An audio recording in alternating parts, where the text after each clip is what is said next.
Thank you for calling me and visiting me. And it's very pleasant and a happy occasion sitting together.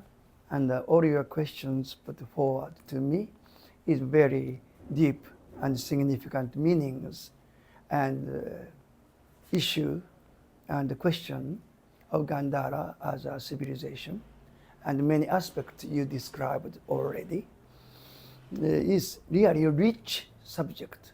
What is Gandhara? What is the behind of this Gandhara? What is the significance, implication of Gandhara for the whole human history and civilization?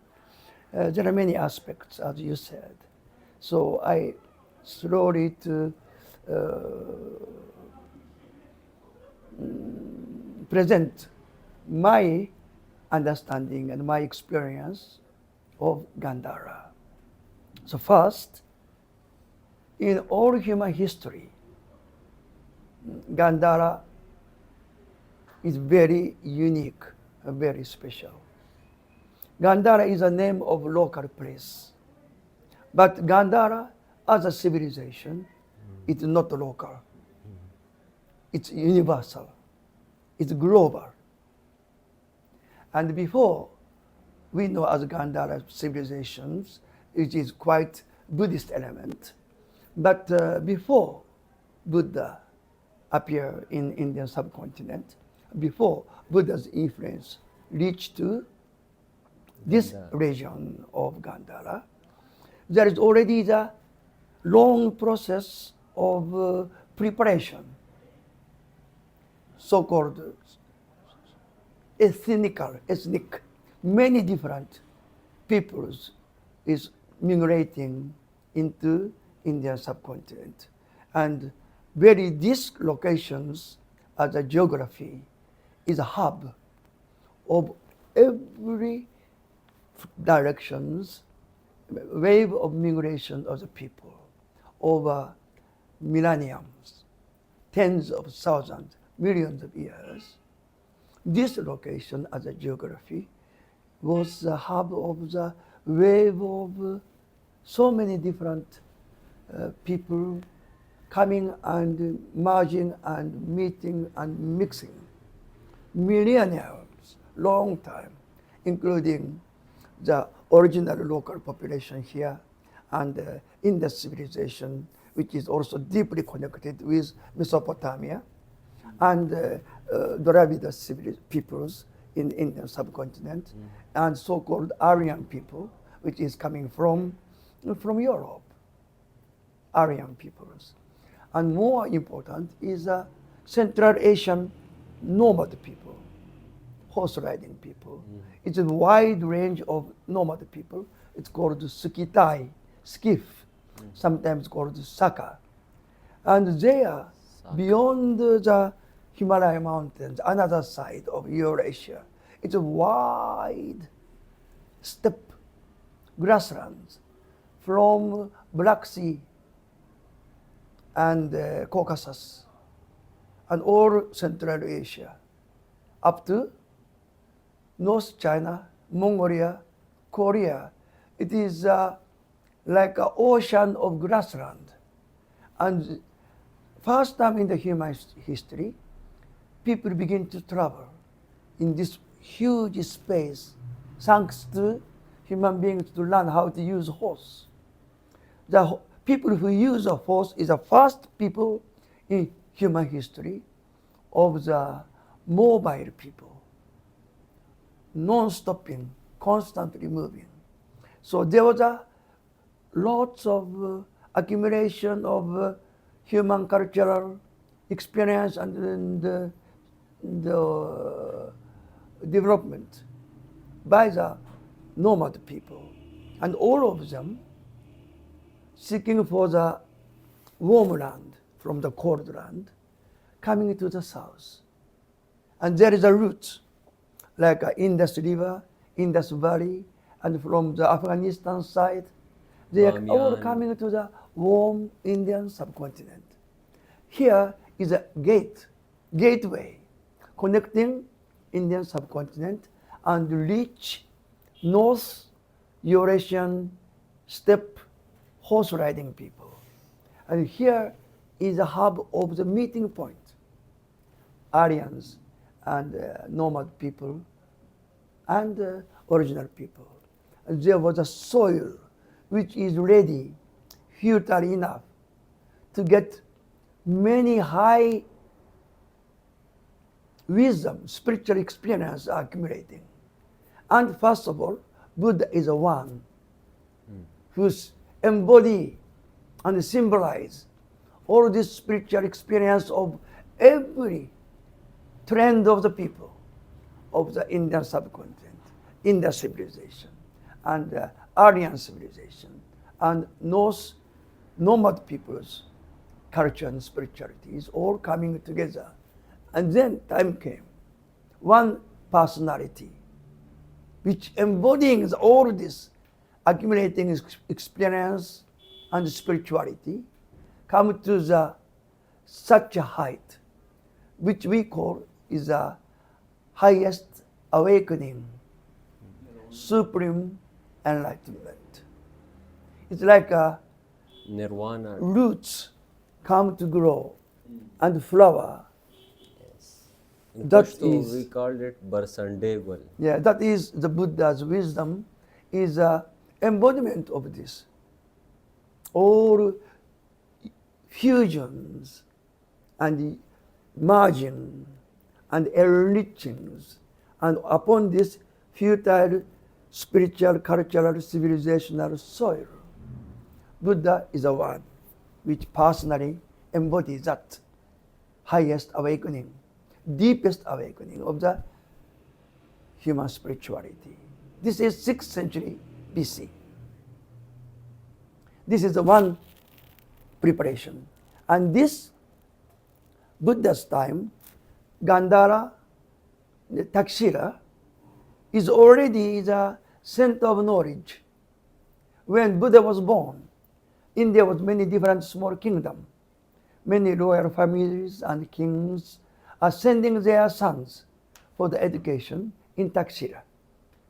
So many, Buddha's time, many different kingdoms, people learn all knowledge in Takshila. So at that time, Takshila already is a center of learning and knowledge. Then there was some kind of the ancestral relations between the people of the India along the Ganges River and the Himalaya footsteps of present Nepal, India, where Buddha was making all activities. These people have an ancestor connection with this place, Indus Valley. Indus people, Ganges people, have relatives already there. And after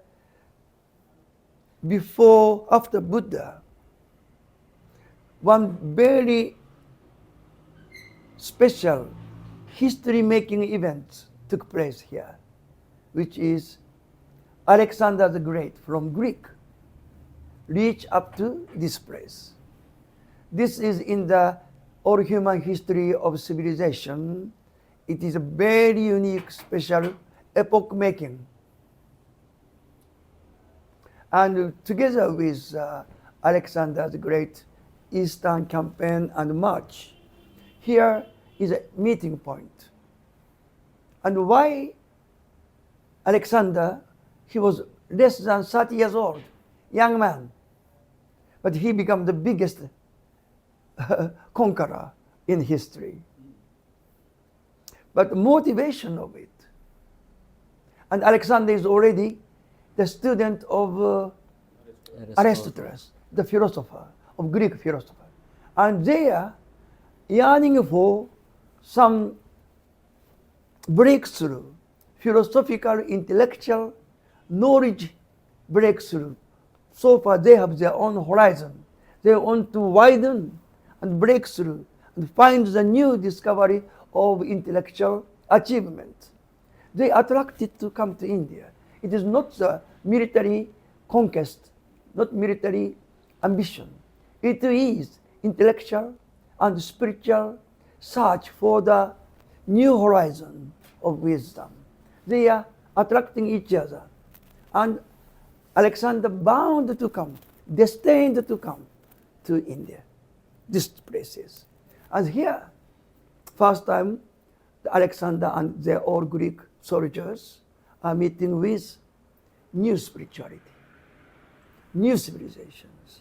They saw Buddhist monk in Taxila and Punjab, and they stopped to invade any further.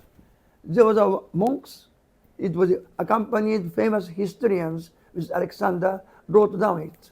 Monks without any clothes, almost naked, burn himself in front of their eye. They are so astonished and shocked. What is this behind? What is this strange people without any materialistic possessions, simplest, no clothes, and burn happily into some different freedom and liberations.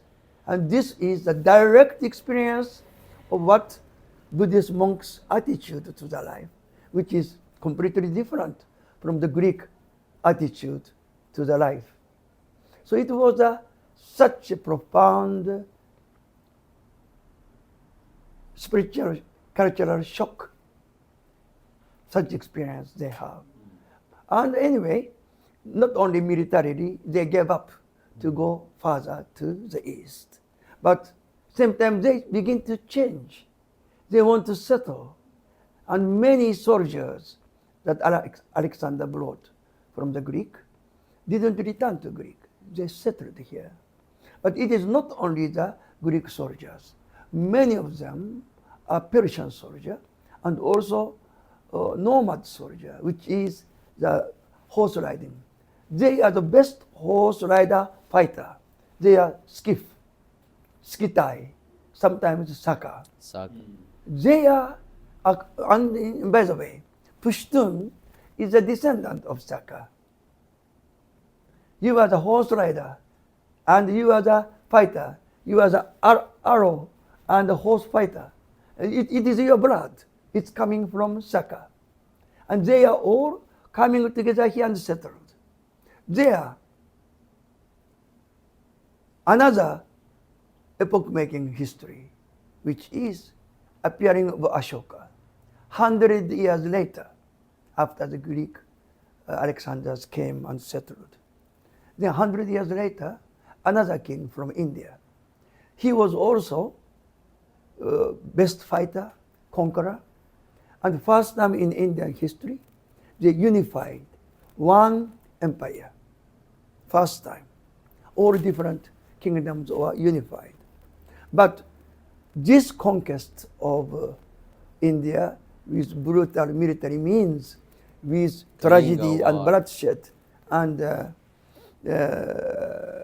suffering of the people, Ashoka changed his heart, changed all his life philosophy. He no longer pursued the military conquests, but pursued that all people must be liberated. For this liberation and happiness and peace, there was the guide, which is wisdom, enlightenment, dharma. This is the 150-80% of conversion of idea from the military and the power to the spiritual perfection and liberation. Within this, all your life can attain the real peace and happiness and freedom. So, as a ruler, his way of governance is not controlling people, conquering the people, liberating the people into the highest spiritual happiness and peace. This becomes an aim of the governance. It is in the all human history, never ever, no ruler of the people have such a mind. It is Ashoka. He's the first. Not only the idealist, he put it all into the practice. And Ashoka, when he was young, he was a governor of Taxila. already before he became a king. So Gandhara, Takshila was for Ashoka is a very important places because as a young man he already experienced meeting with Greek people and all this Alexander's story here when he was a governor in Takshila. And many people here, including President Pashtun and all others, they are fighting against Alexander. They are the fighter. They are the rebellions. And Ashoka also faced this local rebellion many times, but he managed to pacify them, satisfy them, and following the rule of Ashoka. And then Bacha Khan, Abdul Ghaffar Khan followed his footsteps and present non-violence theory and Yes. So for Ashoka, Gandhara is an important gateway, reach out from the Indian subcontinent to the wider global contact. This contact including all Western world, present Europe. And Ashoka sending their ambassador, and it's called Dharma Mahamatra, messenger of wisdom and dharma and peace, to all the world in that time the history knows, up to Alexandria, Syria, Athens, and Persia. This is a second epoch making. There's a three epoch making I mentioned: appearing of the Buddha, then Alexander the Great Eastern March, then Ashoka sending the message of the Buddha and peace, wisdom to the Western world. These three epoch-making elements are all merged together. Then soul is futile. Upon this civilizational epoch-makings, the land and ground of Gandhara civilizations ready to create from this land. After another 100 years later, around the time of the Jesus Christ, Kushan came. Kushan was a nomad people coming from all your steppes. At that time already around here, up to Uzbekistan, Afghanistan, Pakistan, there was a Greek kingdom here. Mm-hmm. It's called Greco-Bactria. Empire. Greco-Bactria. Mm-hmm. And all these Greek people are already become Buddhists. And all Greco-Bactria was a kingdom of Buddhists. Mm-hmm. They have a deep connection with India, deep connection with Greek. And after this futile places, rich soil, Kushan came from the north. And they create the federation of the big empire, one of the biggest empire. Very similar like Maurya dynasty of Ashoka's time. And this is the very time Gandhara civilizations, as we know, flourished and created. So it's like a miracle of destiny, historical destiny of many different elements of hundreds of years, finally make a fusion of Gandhara civilization, as you know. So this is the miracle phenomena of the merge of all different people, different backgrounds, and spirituality and culture and civilizations are fused like a big rare flower. Such flower never achieved in all human history. And this message is not local, because it's a universal, global message. That is why this spirit of Gandhara came up to my country, Japan. This is the east end, far east end. And traveling from Gandhara to Japanese island took 1,000 years. After 1,000 years, the message of Gandhara, with Buddha's message, reached to my country. Why Pashtuns, by them, their preach is to Yes. China, Japan, Yes, Taiwan. that's right. Thailand. It is the power of spirituality, power of idea. And this spread of message of the Buddha from Gandhara up to Japan, there was no one war. Idea was never spread by the war. Only the power of spiritual wisdom. That spread like a wave, echo of the vibrations without any barrier, without any fighting, without any conquest, reached to my country. 1,000 years it took. So, Gandhara is a phenomenon, and it is not local. It is no limit, no boundary, and reached to my country. It took 1,000 years. Once this spirit came to my country began to become a Buddhist country, but it is not religion. It is a spiritual, cultural, civilizational idealism. How to make peace, how to make harmony. So they start building the temples. They put the statues of Buddha and Bodhisattva. And this statue and Buddhas, the first time Japanese people to produce, is identical with Gandhara, Buddha and Bodhisattva. So artistic way also. Buddhist art of Gandhara came to Japan and reproduced by Japanese hand, by Japanese people's creativity. But beauty and style are coming from Gandhara.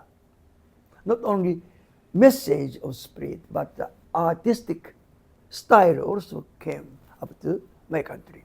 More important, in this way, Japan started build first time the nation, Japan as a nation. Mhm. And for this, political systems and political idea also have to be created. And the Japanese prince at that time, it is about 1,400 years ago,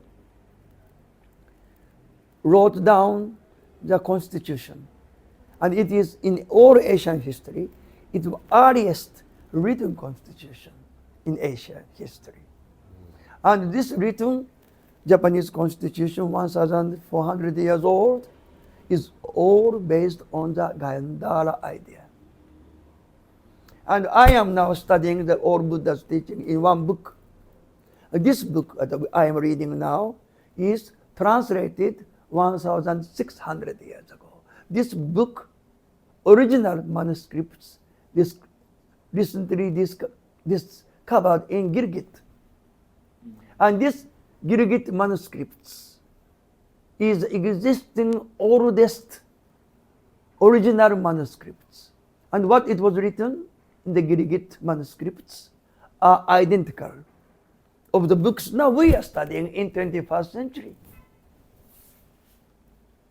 So direct idea of the Buddha came to my country and we are still reading it, which is 1,600 years old. People in Gandhara was reading and studying.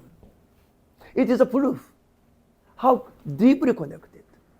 Archaeological discovery of the manuscript, it is the oldest existing manuscript of Buddha's teachings, 1,600 years old. And all this original manuscript of Gandhari it's called, Gandhari Sanskrit, are translated in Chinese. And this Chinese text we are reading today, no difference, exact. So people who are studying, this book is called Saddharma Pundarika Sutra. Saddharma Pundarika Sutra, which is in English translation, is like a white lotus of the cosmic miracle dharma, law. This is what we are reading today. All my study of Buddha's wisdom coming from there. And what is inside? We are talking about civilization, spirituality, culture, arts, art crafts, buildings, and archaeological discovery. But what actually people are studying, what is this wisdom? Inner world of the people who study in Gandhara, what is it? We can understand this by studying the Saddharma Pundarika Sutra, which I am studying. Because people here, Gandhara people, are learning this book. And this is their inner world of the Gandhara. And you will be surprised. This wisdom of Saddharma Pundrika is a cosmic miracle. Infinite cosmos